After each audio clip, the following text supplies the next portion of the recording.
Hello and welcome to Court Level Tennis. This is your host, Jishnu Saha, alongside Carlos Marti. And we're in Wimbledon Week 2. Today we're going to discuss some of the wins and losses of the last 2 days. And we'll quickly start off with our 5-minute update. We'll first start off with the men's draw. On the top of the draw, we have the number 1 seed Novak Djokovic, who takes out Kevin Anderson in a thriller 5-setter.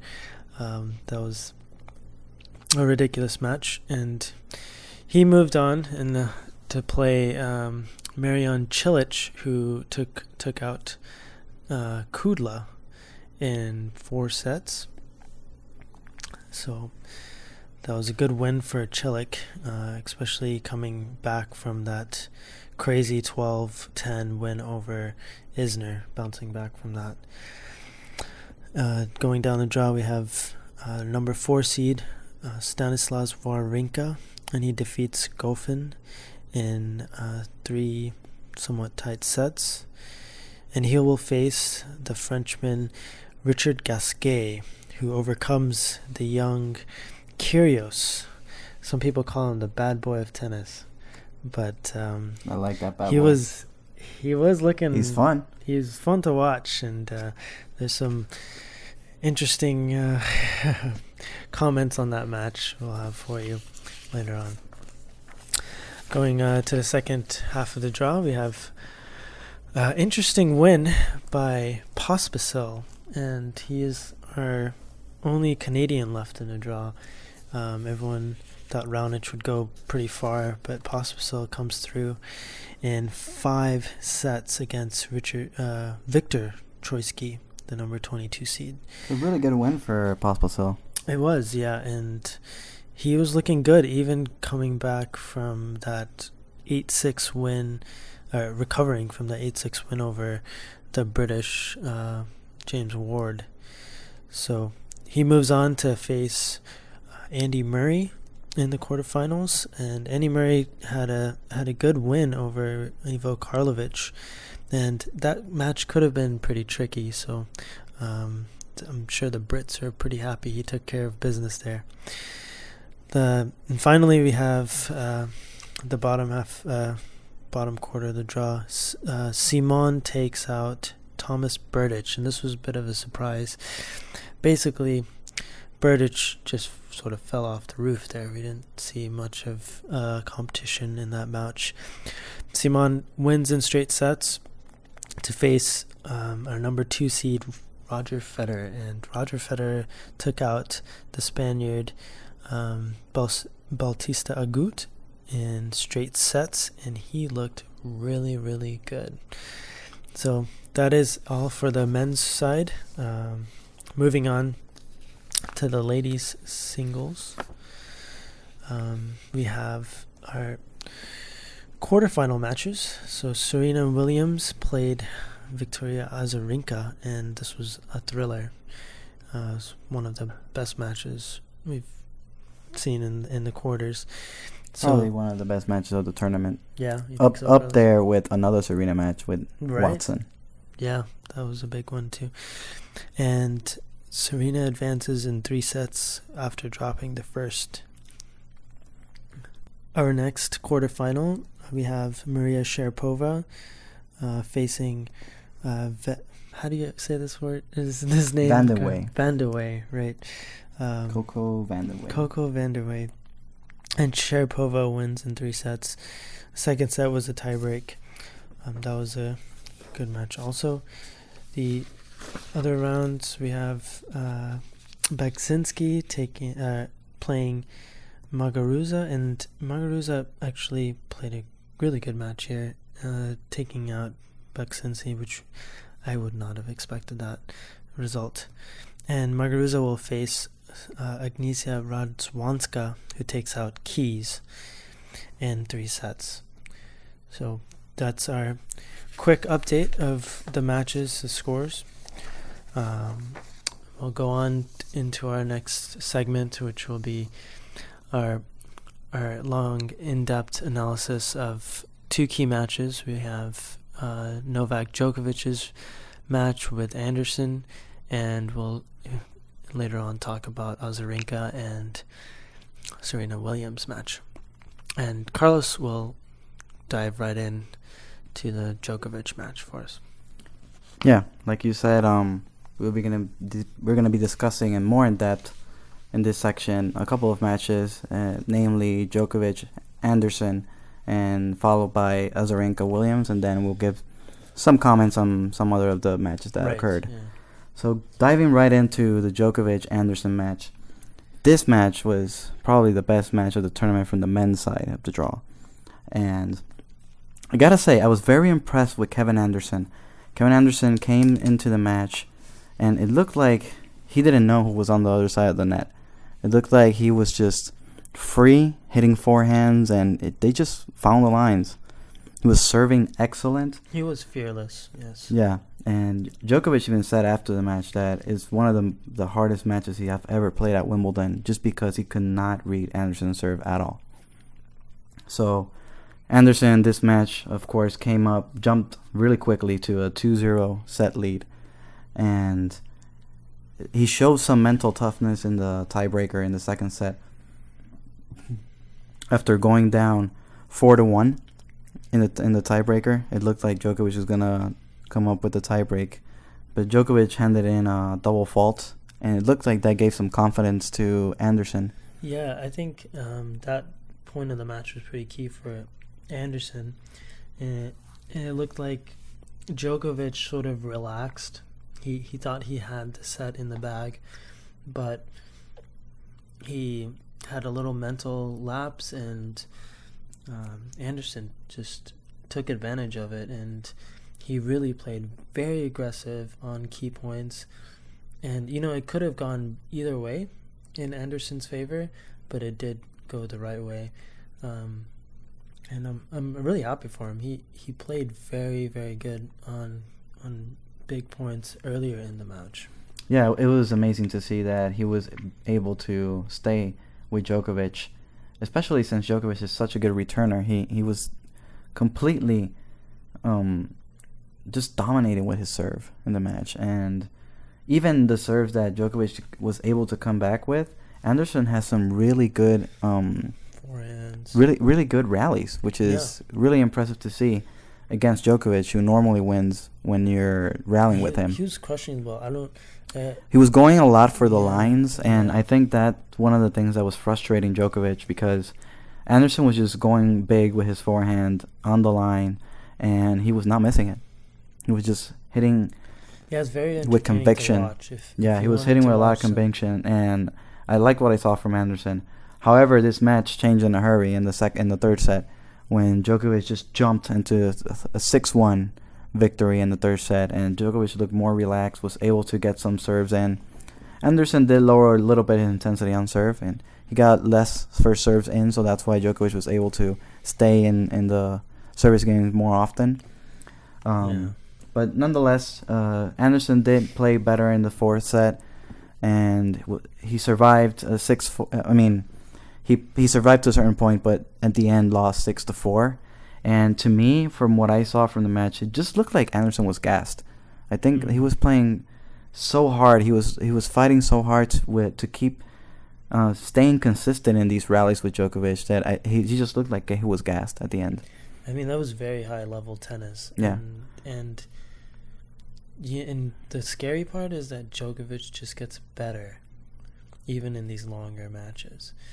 Right, so yeah, the thing is that Djokovic, you could have him down 2-0, 2-1. Yeah, but he has the conviction that he's gonna actually come back. Right. So that's very hard to deal with someone like that, because when you're 2 sets up and you see this person that's still coming at you so strong, it's very hard. And I think Anderson had a little letdown third set, and it cost him also in the fourth set. And I think he was just exhausted. And I think it showed that since this match did not end on Monday, and it had to resume today on court 1, Anderson got a very lucky break on that, because Djokovic looked like he was going to run away with the match. He looked fresher, and Anderson was tired.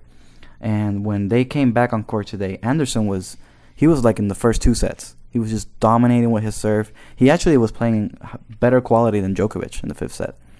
And when Djokovic was serving at 1-2 and at 2-3, Anderson had break points to go up a break in the third set. And we would have thought if Anderson got that break, the way he was playing, the way he was serving, he might have won that match. But he was not able to close it out. Of course, you got to give props to Djokovic because Djokovic is a great champion, and great champions in tight moments, they come up with the bigs. Yeah. But I got to say, I'm disappointed a little bit because Anderson gave some of those break points away with errors, and he could have done better with those shots. And he did not take the opportunity, and it cost him very, very badly because he was looking great right up to 5-5. And when he was serving 5-5 in the fifth, then he just collapsed. He had 2 double faults. He had a forehand error, and then he also had a error in a volley, which was a good return from Djokovic. It was a return like right at the feet of Kevin Anderson as he was moving forward. But still, he should have had that point. He should have volleyed a little better in that moment, and I think he was a little too tense. Big moment, big occasion. It's the first time he's that close to beating such a high-level player in a high-level tournament. And I just feel for him, and I'm happy that he played this well. I think it's a nice thing moving forward for him. I think it should give him a lot of confidence. Yeah. But he came short mentally, and Djokovic was too tough. He demonstrated why he is the defending champion of Wimbledon and why he's a multi-Grand Slam winner. Yeah. So it was an impressive match to watch, and I think this is going to give a lot of confidence to Djokovic moving forward, especially because he's going to be playing someone who's somewhat similar in that he has a big serve in the next round in Marin Cilic, and I think this was a good wake-up call for Djokovic if he wants to move forward and try to defend his title. So it was the match of the day for me in the men's side, and moving on to another number 1 player in the world who was against the ropes today.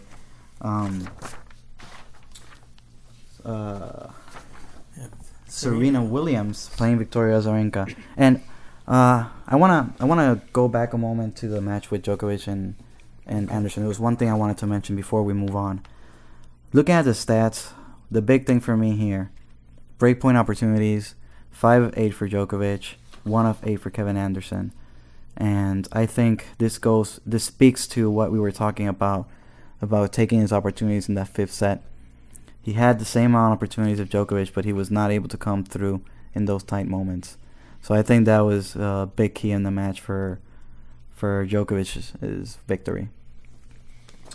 So now moving on into the women's quarterfinal.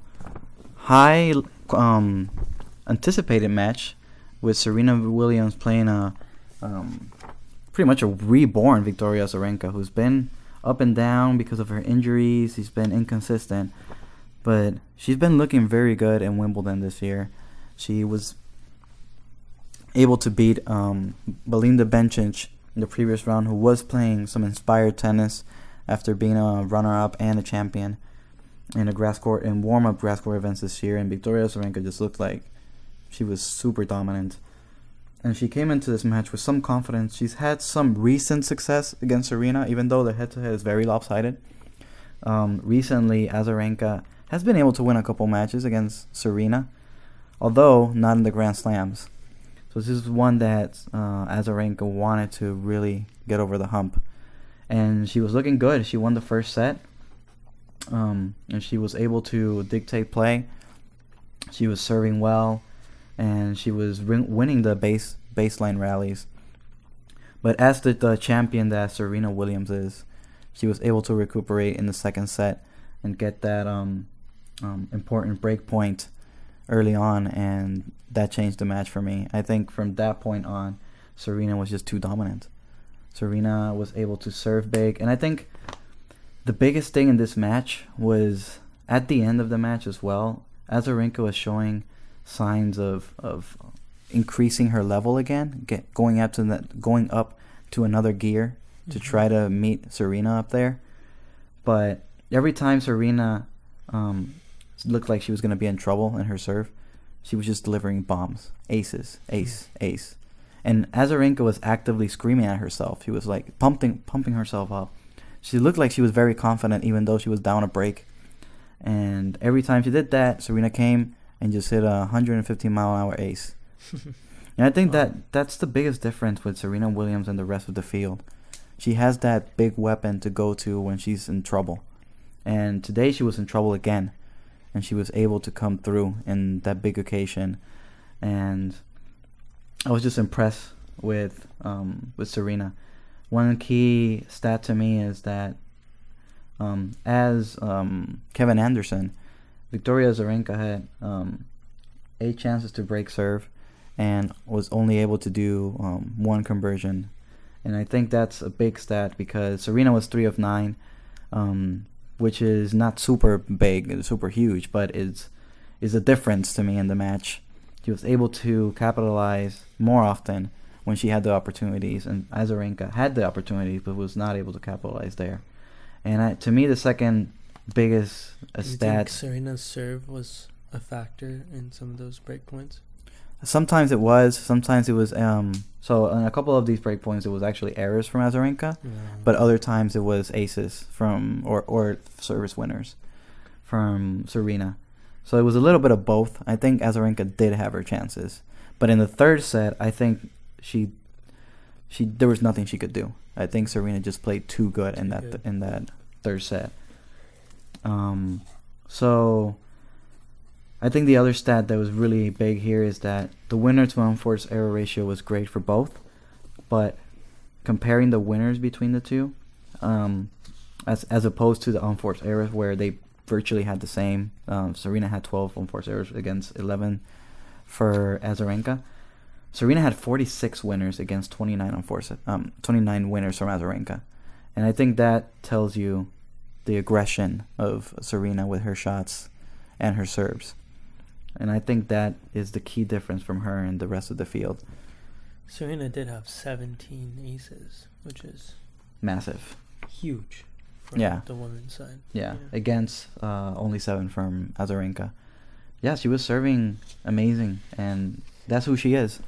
Serena is a champion. She has 20 Grand Slams. She is defending champion of 3 of the 4 slams. She's trying to make it for what they call the Serena Slam if she wins Wimbledon. Ready to do it. Yeah, I think so. I think it was getting to her a little bit, but I think she's overcoming these matches. I think she's overcoming it really well, and I think she's going to be happy to see Sharapova in the next round, since she has such a dominant head-to-head record against Sharapova. So Serena was very good, and I don't see why she's not going to win this tournament. I think, to me, she's the heavy favorite, and unless she collapses in some way, she should be making that Serena Slam, in my opinion. Yeah, I think that's the case. Some other matches moving on, unless you had anything else to add. I think that's good, yeah. Let's move on to someone who's also very comfortable on this surface. It's looking really good. Yeah, going into really quickly these matches, we have Roger Federer, who played Roberto Batista Agut from Spain. And there's really not much to say from this match other than Federer's a genius. Federer was just incredible. He was hitting so many trick shots, I like to call them, because he's just flicking the racket and hitting these lobs. It's just like effortless. He's just looking so great. We said that about almost every match so far he's played. Federer is definitely, in my opinion, the most dominant player thus far in this tournament from the men's side. He has not let his guard down at all. His level has not dipped once in this tournament. And even though he lost to Groth one set, it was a close set that the guy was serving really well, and he lost it close in the tiebreak. So Federer did not play bad that set. So I think Federer is just amazing. I mean, if you look at his serve stats, 68% in, 92% won on first serve, and even the second serve he wins 72%. That's just dominating. That's a really good stat. Net game, 40 times went to net. He won 30 of that for 75%. 38 winners and 12 on 4 serves. I mean, how much cleaner can you get? Yeah, I mean, I think also Bautista Agut wasn't playing his best tennis, and also he took a fall, at some point during the match, which sort of shook him up. He played decent, but he was not 100%, you could tell. So, sadly, he couldn't put in the effort, but Federer was just steamrolling. He had no mercy. Yeah, definitely. And you can see that Federer has no break points faced in this match. He has only faced a grand immense amount of 2 break points in the whole tournament. Wow. He has saved both. This is just dominant performance from Federer, and he is looking like the favorite to win this tournament at this moment, unless his level drops or somebody else's level can go up. So impressive from Federer, and somebody that's almost equally as impressive as Federer is Andy Murray. He played a very tricky opponent in Ivo Karlovic. Karlovic was able to take a set from Murray, 7-5 in the third set, but other than that, Murray was pretty routine. His level was pretty high, and this match was just it was a match of opportunities. It's like any Karlovic match is. Yeah, and I think this is a good matchup. I think it's fun to watch as a spectator, as a fan. You have a huge server playing one of the best returners in the game, and Murray came out on top. Yeah, it was a very, very good performance. I mean, Karlovic, as you expect, 29 aces in this match. He's by far and away the leader in aces in this tournament, and it was very good.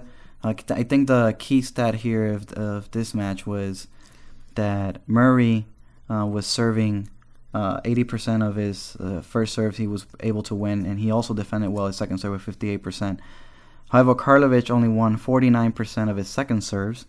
So when his second serve got in play, he was getting a little bit punished, and I think that was the key in a couple of breaks that Murray was able to muster in the sets 2 and 4 to win those sets. And the other big stat is that when Karlovic went at net, which was an incredible 106 times, he was not winning a lot of those. He won 46 out of 106 for 43%, and that tells you how great of a passer Murray is. It also tells you that Karlovic is not that great at net when he's challenged.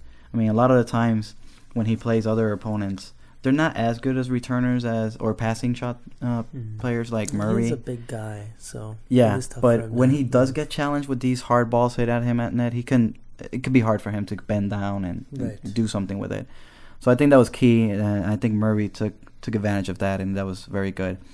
Very clean match for Murray. 62 winners against only 9 unforced errors. That's amazing. That's a really good stat. So I think Murray is looking almost as good as Federer.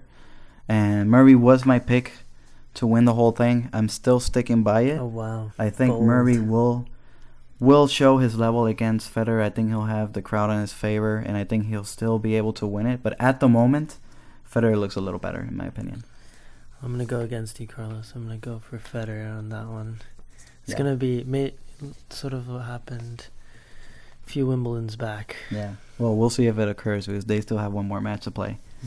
Moving on to another match that I thought was very disappointing. Gals again.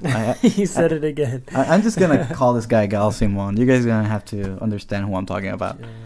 Gilles Simon. He plays Thomas Berdych, and Thomas Berdych was just plain awful in this match. There's nothing else to say about it. Simon was steady. He was okay. I mean, did he tank, or was it more it wasn't a tank. It was just horrible play from Berdych. I mean, the biggest stat here to me is 31% on his second serve. I mean, he was not able to defend a second serve at all. So pretty much any time he had a rally, he lost it. That's how bad this was. He had 30 unforced errors against only 22 winners. And that's 20 more unforced errors almost than Simon. Wow. So Simon just was steady. He was getting balls back. I mean, Simon only went to net 6 times. He won all 6 of them. But as compared to the match with Monfils, he barely came to net, but he didn't need to. I mean, the points were ending very quickly, and Berdych just did not have it today. Yeah, I mean, Simon came ready, and Berdych did not. And Simon, he took care of business with his first serves. He won 80% of that. That helped him very well. And he was It's nothing really special, right? Nothing really special. I think is more of Berdych just not having it today. Yeah, He just had a bad day at the office. And that would be a good matchup now. So we have Simon and Federer. Yeah, it's a good matchup. And I just wanted to point out from Berdych, thinking about Berdych, he's been this second-tier player for so many years now. And it seems like he was going to get better. This year he was playing so good, actually, in the beginning of the year. And he just seems like he's regressing now in the slams. Like, what's happening with Berdych? Can you see him taking that next step? I mean, he's got to be looking at Wawrinka and saying, like, hey, I used to be like this guy, and Wawrinka now has 2 slams. What's wrong? Why can't I do it? Like, what's the difference with Berdych? What do you think it's going on with him? Yeah, I mean, Berdych is up and down sometimes, and I can't really think of what any faults in his game, but it's mostly just mental, I think. Yeah. He needs to be more mentally consistent and bring that game to the plate. So, yeah, his game, I mean, I think he has the big firepower. He's hitting well. I mean he showed it in the last few rounds of Wimbledon. He's fully capable of playing great. Definitely. I mean, he took out Nadal at the Australian Open pretty convincingly. Played well there and gave Murray a good match in the semifinal. He's been looking good, but it's just that he can't push that one step further, it seems, and it's a little disappointing. I think Berdych, after getting once to the final of Wimbledon, I expected a little more from him, but we'll see. We'll see if he can turn it around at some point in his career. But yeah, moving on, talking about people that were like him but not anymore. Stan Wawrinka. Stan the man. He played David Goffin, and he was able to win in straight sets. Stan Wawrinka, his Wimbledon has been a little deceiving, I want to say, because he is the only man in this tournament to have not lost a set yet. Yeah. So it seems on paper that he's been the most dominant, but I gotta say, I've been watching his matches and I have not been impressed. Well, you know, some people just conserve energy, right? Maybe they just play. They play as good as they need to. Yeah, I think that might be a strategy from Wawrinka. And his game is big, so sometimes it's not going to be there all the time. Fortunately, he's been able... I think something that's very important is that even though he hasn't been playing his best, he's finding a way to win every set, even not playing to the highest level. So I think that's a nice quality to have, and it will help him moving forward when he has to face tougher opponents, potentially Djokovic in the semifinals. It seems like he got some breakers on this one. Some good tiebreakers. He's played a couple tiebreakers in this tournament, and he's won all of them. So he's been... It's good experience. It's good. In tight moments, he's been very good. And the stats in the match were not impressive. They were good, but not impressive. He did go to net 27 times, 121. That's a good stat. But his winners won for his errors was 44-41. It's okay. It gets by, but I don't even know if that's okay. That's a lot of errors, right? 41 errors. He did have a lot of errors and bursts. So the one time that I believe he was broken once or twice. Twice. Those 2 times that he got broken was mainly him making just a bunch of errors. Okay. So they added up in certain moments, and then at the end of the match he looked brilliant. He was making amazing winners to end the match, but other than that, I think he's been too up and down, and I think he can improve his game, and he will need to. He will be facing a tough opponent in the next round who's been playing very confident thus far. So I expect him to elevate his game, and to see if he can do that very hard French Open and Wimbledon double. But if he wants to, he needs to raise his level a little bit. Who's done that? Has anyone done that, Carlos? Yes. Federer has done that, and Nadal. They actually did it 2 years in a row. So those are Nadal did it first, and then Federer the next year did it again. That's right. And Bjorn Borg did it quite a bit of times.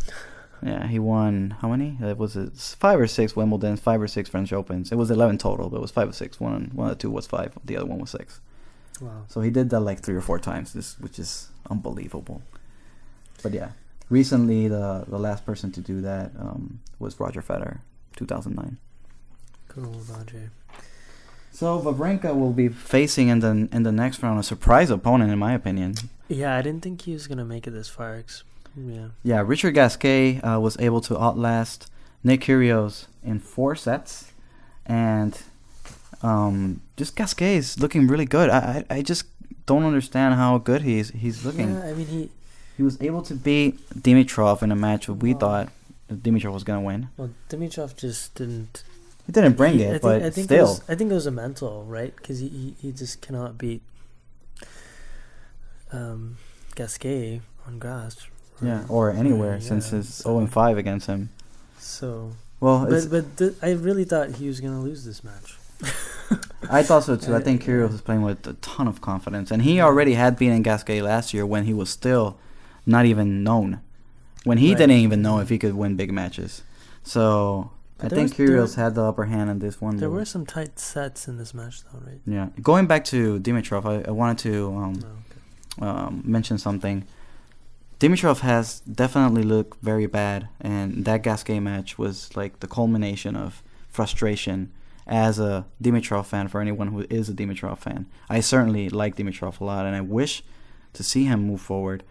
And a lot of people were speculating that he was going to end things with Roger Rashid, and the moment came. It came today, and he's ended his relationship with Roger Rashid as coach. So Dimitrov's going to be looking for a new coach now, and I think it's a good thing. I mean, Rashid did great with Dimitrov's fitness, but there's something about Dimitrov in the mental aspect and the consistency that he can't just put over the top. So hopefully he can find someone to improve his game. Who do you think would be a good fit with? It's hard to say. There's a lot of good options. I mean, Matt Wilander, he's great. I mean, that guy is he ever wrong? Like when he's talking? I like his if you guys are listening out there, Wimbledon's official website actually has a lot of videos, and Max Wilander is spot on. He's just spot on. He's just great. Yeah, he's like a John McEnroe. Yeah. So I think he would be a great coach for Dimitrov, or for anyone for that matter. Right. So he just needs someone to give him belief and to teach him how to be good in big moments. I think that's the biggest thing. I don't think there's any problem with Dimitrov's game apart from maybe his backhand. He maybe needs to work on it a little bit, but that's the only thing. Like his game in general, I think is really. And you don't have to agree with me. I mean, maybe you think something else, but yeah, I mean, I think that would be a good pick. I mean, another one I would think of is one of Federer's old coaches, is Peter Ludgen, and I don't know if he's out there somewhere, but he did amazing things for Federer. So. And they do have a similar play style. That's the only reason I would pick him. And that's not a bad choice, actually. So, and he was also on Safin's camp when Safin beat Federer, which was awesome to watch. I don't know if you guys remember that 2005 Australian Open semifinal. Yeah, I remember that. There we go. And Peter was on Safin's coaching stuff then. Nice. Yeah, well, definitely there's options for Dimitrov, and he definitely has to look into them. And going back to this match with Gasquet and Kyrgios, I think Kyrgios is another one who's going to need a coach. A coach. I mean, he fired his coach, so he doesn't have a coach. He did that coming into the tournament. So, Kyrgios, I think, you know who'd be a great fit for him? John McEnroe. You think so? Those guys, those are bad boys. And McEnroe loves this guy. I mean, he clearly loves him if you hear him speak of him. And I think he would be great for Kyrgios. Well, I would love to have McEnroe as my coach. I know, right? McEnroe's he's amazing. Yeah. But yeah, Kyrgios was definitely. That'd be good. I would like to see that actually. I wouldn't mind seeing that. That would be a good. I would love it. But yeah, back to the match. Kyrgios was able to take one set in the third, but it was a little too late for him. He lost the first set 7-5, and then the second set there was controversy with Kyrgios. Is there ever controversy with Kyrgios? Maybe just in every match he plays. Yeah, pretty much. Or maybe twice. What did he do last match? He smashed a racket. Yeah, he hit someone in the stands. Literally went over the stands, or his that part of the court, and went into the fans. And if that hit someone got injured, I'm sure he would have gotten probably ejected from the tournament. Yeah, I mean that's happened before, so I wouldn't be surprised if it happened to him. Still, I like the guy. I mean, he shows a lot of emotion on the court. And sure. I want to put this thing to rest. He had a moment where he clearly was tanking a game, and he said he didn't, but he clearly wasn't trying. He wasn't trying. I think the only reason he didn't is probably because he would get fined if he did. Yeah. And I know people get fined for that, but in all due respect, I think it's fine to like get rid of a game that you probably is insignificant. Well, the thing for me is this: he did that in the second set. He was losing by 2 breaks, and he had no chance coming back, especially with his head. His head was not in the match at the moment, so he wanted to refresh, and he came back in the third set and won it. Mm-hmm. So to say that he was tanking the match is kind of extreme. Oh. You know? Yeah, so I think the problem there was people were booing. Yeah, well, people were booing because he was clearly not trying, and I get that. But when you go into a press conference and you ask him 4 different people in a row are asking him, "Oh, you clearly tanked him," just leave him alone. The guy was horrible in the second set. He turned it around in the third. That's what I think about this. Yeah, you can hear our frustration in this conversation, just because if you guys haven't checked out the press conference of Kyrgios, you should check it out because it is quite ridiculous what kind of questions they were attacking him literally, and they had a point. I'm not saying that. Okay, I don't want to say that he did a good thing. He did a bad thing, and he has to get his act together. He'll mature. He's young. Yeah, he's a teenager. He's young. But at the same time, he came back and won the third set, and he almost won the fourth. I mean, it was 8-6 in the tiebreak. Okay, so I don't know. I think they're giving him too much crap for this, and I don't think it's that big of a deal. Yeah, and Kyrgios, if you watch some more of his interviews off court, he's a likable guy. I think he's a very likable guy. I like it a lot. He has enough attitude to be. Mm-hmm. Like interesting to watch, but not a douchebag. And before, I thought he was a douchebag, but actually, the guy he's liked. He's really well liked from players. Like a lot of players like him. Madison Keys was playing doubles with him, and she said that was one of the funnest matches he's ever played. I mean, this guy, he's liked, and I think he's just great for tennis. He's a different personality. We're too accustomed to people like Federer and Nadal, who are like more the classy guys and. They're quiet, well behaved. But Kyrgios is great for the sport. I think his heights. He's definitely shaking the sport up. Yes, he is. Right now. He's creating some havoc. And everybody's talking about him. So he's doing something good. Yeah. But I think this is one match that he'll take for him for improvement, and I think that he's gonna do better, and eventually we're gonna hear more of him. So he goes down in 4 sets against Richard Gasquet. Yeah, so that is the end of the matches we wanted to discuss from the men's side. There was also a couple other victories we mentioned before, but moving on, we want to move on into the ladies' quarterfinal, and specifically, we already talked about the great match between Serena and Azarenka. There were other 3 matches today. First, it was American Madison Keys was facing Agnieszka Radwanska, and a lot of people thought that this match was actually favorable for Madison Keys just because of her style. Mm-hmm. There was I was watching. I thought so too. Actually. Yeah, I mean a lot of people thought so. I actually thought Radwanska was going to win this match, just because I've seen Keys a lot, and she is error prone when you make her rally a little bit. So Radwanska's the type of player that could put the ball in play a lot, and she's going to make incredible gets. So you're going to have to keep hitting excellent shots to put her away. And it was just one shot too many a lot of times for Madison Keys. And she was able to draw 40 unforced errors from Madison Keys. And I think it was pretty much the stat of the match for me, because the moments that she lost was because she made some errors in big moments. So. And if you look at the other side, Radwanska had 7 unforced errors, and not many winners. 13 winners for Radwanska, but Madison Keys had 48. So she was playing some high-risk tennis. Yeah. But it seemed like Radwanska really could defend really well. Yeah, I mean, one of the things that Radwanska is excellent at, a lot of people call her the magician on court because she just makes some ridiculous drop shots, ridiculous passing shots on the run. She does a lot of things that are very crafty. She's not gonna blow you off the court, but she can make some shots that you just scratch your head and it's like, how does she do that? And she did that a couple of times to Keys where she actually frustrated Keys because she hit. I remember one forehand slice drop shot like with a weird angle that just died in the front of the net that she made, and it came out of nowhere. And Madison Keys just looked at the other side. She was like, "How?" And it was shots like that kind of rattled a little bit Madison, and it made her try to go for more in points that she shouldn't have because she was on the advantage. But then she went with a little too much strength to put away the shot because she was saying, well, this girl keeps getting balls back. I had to just hit it harder and put it away. And that's where she drew the error. So I think she needs a little more maturity in big moments like that and to understand your opponent. The and shot understand selection maybe shot too. selection, yeah.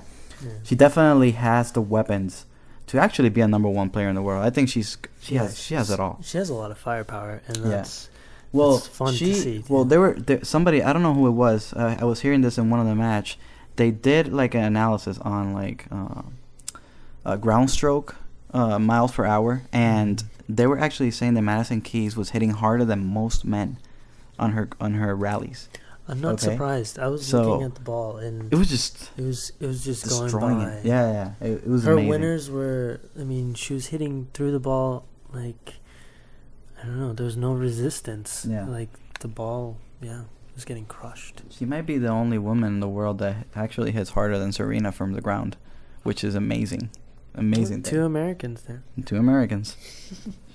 But yeah, Radwanska was solid, and as in her match with Jelena Jankovic in the previous round, it was just a little bit too much defense and a little bit too much intelligence from Radwanska, and she was able to pull it off. So good win for Radwanska, and she will be moving on into the semifinal. And she's gonna be playing a player that has a very similar style to Madison Keys. She doesn't hit as big as Madison Keys, but she's definitely the aggressive type of player, and that's Gavinia Muguruza from Spain. And she had a very good win against Timea Bashensky, 7-5, 6-3. And one of the key stats here is that Gavinia Muguruza had 3 of 4 break points against 1 break point out of 4 from Baczynski, and it's basically a very tight stat because they both only had 4 chances, but Muguruza came up bigger in the bigger moments pretty much. She was also able to win a little bit more on her first serve, and that might have been the difference for her. Yeah. So I think that was a good win for Muguruza. She's going to be playing Radwanska next, and I expect that to be a highly entertaining match. So I'm looking forward to it. And finally, we want to discuss Maria Sharapova, who was able to beat Diaz in the round 16 and was then in the quarterfinals. She beats Coco Van den Wey. And Van den Wey had a nice run in this Wimbledon. She was mentioning that she changed her fitness after a horrible loss that she had a year ago. And she's coming back and being pretty strong. She was actually down...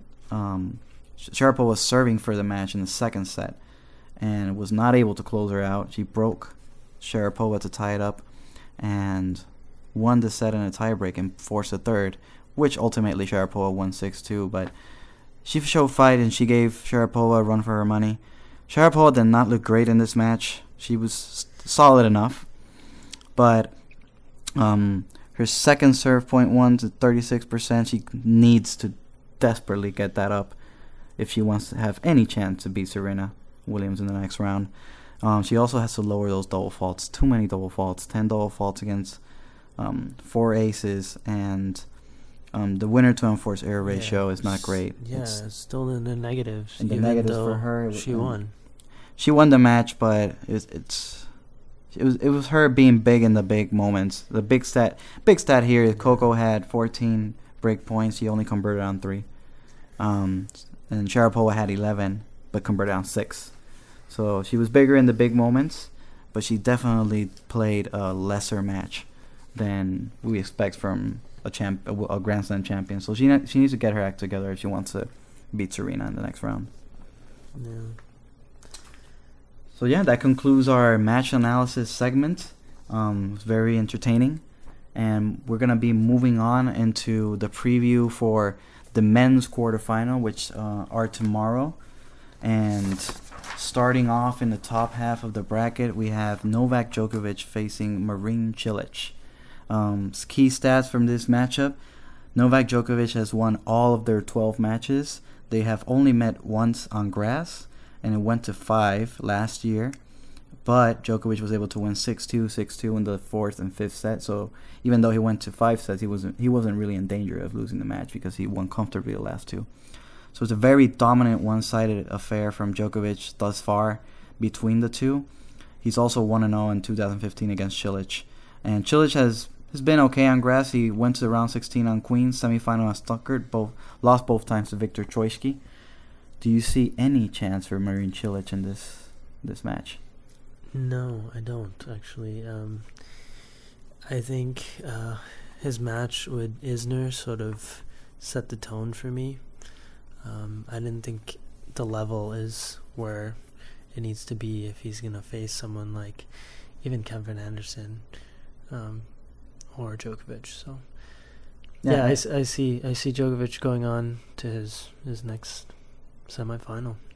Yeah, I agree with you totally. Djokovic, I think what set the tone for Djokovic was his match with Kevin Anderson. Actually, he's gonna pick it up. He's in good form. Yeah, he had a scare with a big server.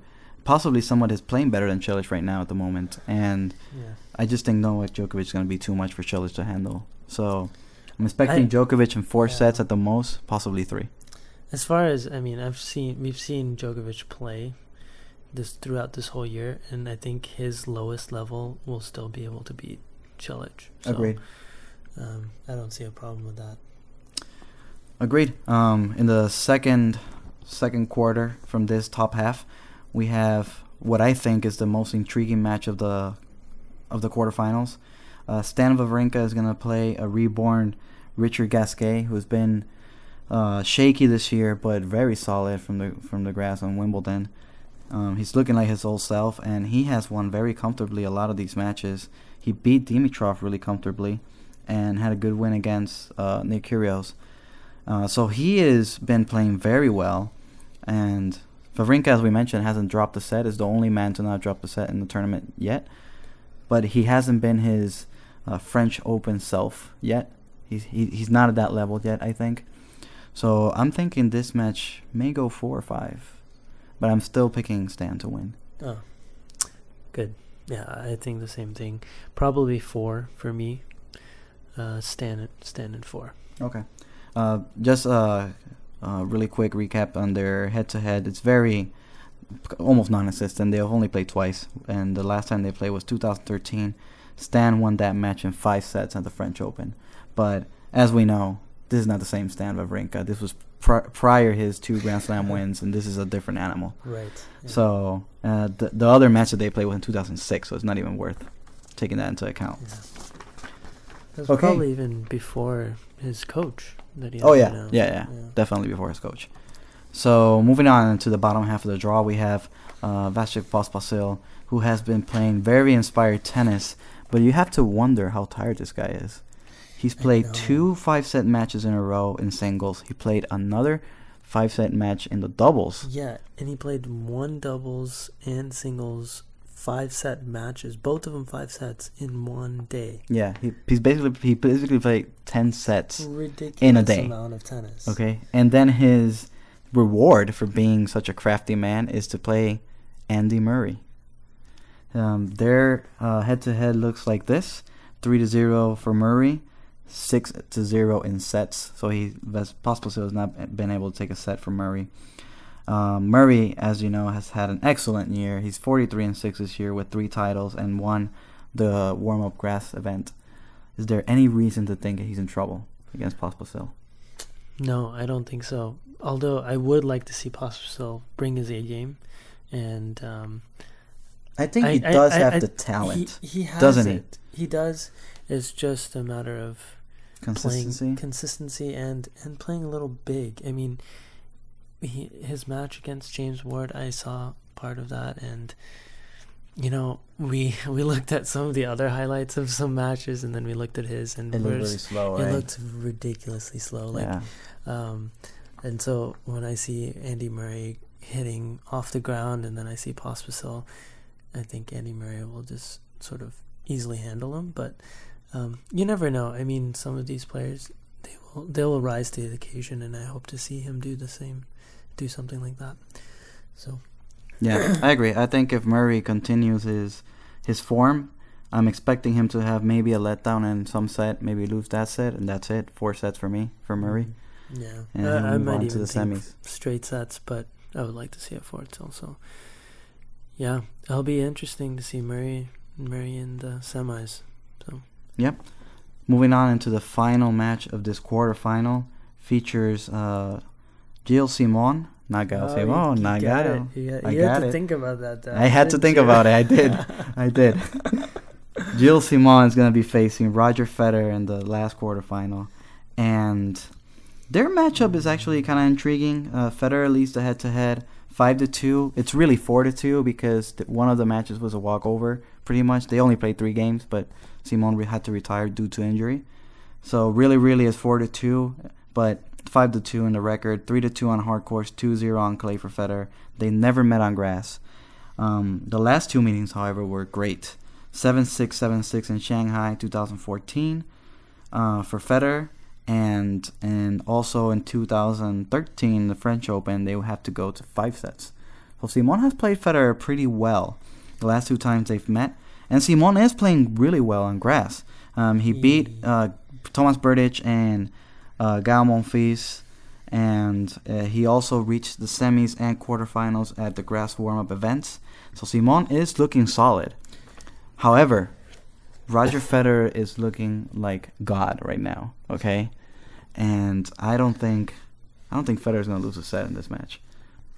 Yeah, I hope not. You know, I always I'm a big Federer fan, but these matches sometimes scare me because he's in the second week, and we all know sometimes nowadays in the recent Grand Slam days he has some slip-ups.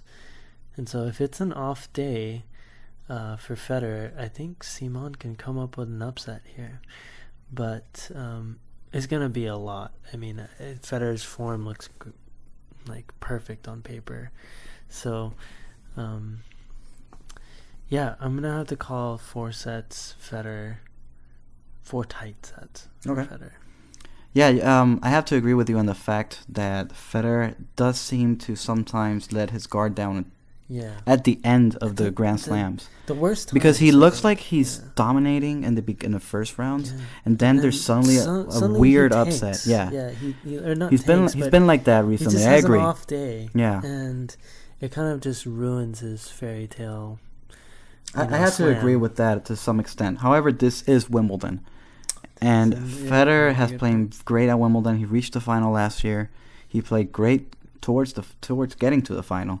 And this year, he's just been the most dominant player thus far.